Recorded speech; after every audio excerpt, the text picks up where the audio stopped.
very cautious in terms of what you're saying and noting that you're waiting for these investigations to play out. I think anyone can appreciate that and why. We did hear from the vice president today say it was a violent left wing extremist who wrote this message on these bullets, the anti ICE message. The president said the continuing violence from radical left terrorists and the aftermath of Charlie Kirk's assassination must be stopped. Were either of those assessments by the vice president or the president based on information that the Department of Homeland Security provided to them? Well, we've seen a lot of patterns across this country over the last several weeks and months, and we have been focused on making sure that our ICE officers have the ability to operate safely. In fact, they've seen 1,000% increase in violent attacks against them from city to city and across this country. And so we know that we have an opportunity here to make sure that we not only can support them, but also to have their backs when they're out there in many of these cities.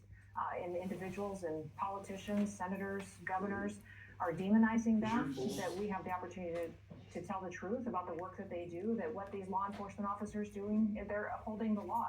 They're out there literally enforcing just the laws of this country and doing it in a fair and balanced way that doesn't make sure that they're picking one person over another. They're treating everybody appropriately and making sure that the United States and our streets are cleaned up again and that we are making this country safe. I think the question is do we know if those assessments, as they were putting it, we're talking about this suspect here, if that was based on evidence or intelligence from DHS?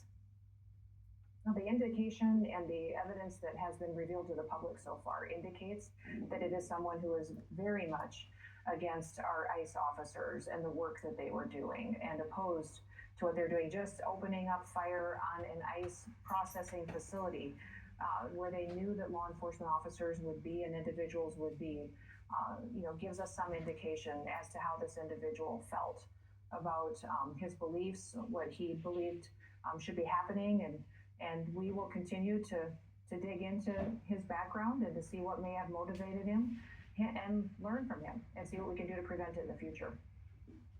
Oh, okay, but so the evidence so far, though, we've seen the bullet casing that the FBI director put out today. Obviously, the fact that this was an ICE facility.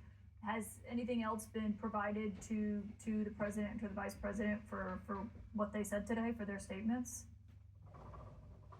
Yeah, I can't speak to what the president and vice president were briefed on, but people don't write anti-ICE on ammunition and then fire into a building that support the work that our law enforcement are doing. They just don't do that. That's not something that would indicate that they believe that what we're doing in this country is making our streets safer and cleaning up criminal activity. So that evidence has been very clear, and the president and vice president certainly understand the challenges that we have in this country with people who support criminal and terrorist activity. Yeah, and obviously, I've heard from the deputy ICE director earlier saying the investigation is very much still ongoing. Obviously, we can all see those bullet casings for ourselves. Can I ask you, because you mentioned the comments that have been made about ICE agents throughout the country, this has been something that we've seen a lot of focus from the administration on today, and what's been said about ICE agents.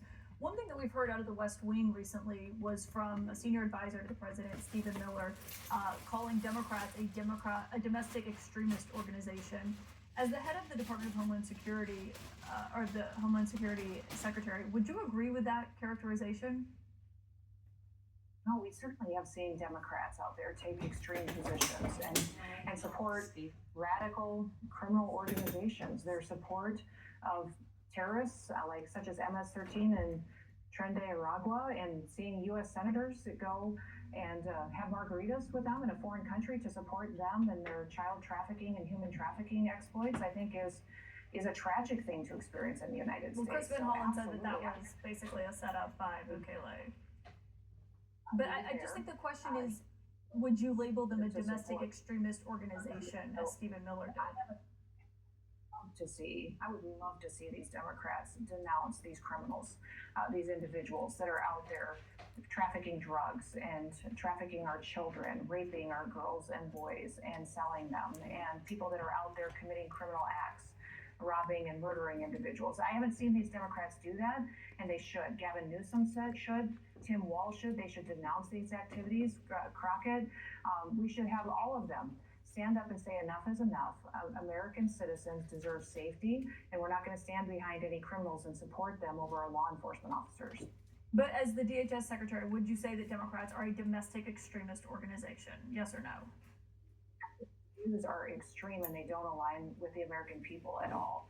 And I wish that our media and I wish reporters like you, Caitlin, would talk about the victims every day that we interact with, that we send you the stories on that you refuse to tell, about the poor little girl and baby that was strangled yesterday by an illegal criminal and died. That baby died overnight. That was the first news I got this morning when I got up at 4 a.m. Then the next news that I got was that the media had reported that a father had his child taken away from him, when in all reality, this poor little autistic girl was abandoned by her father. But CNN didn't report that, right?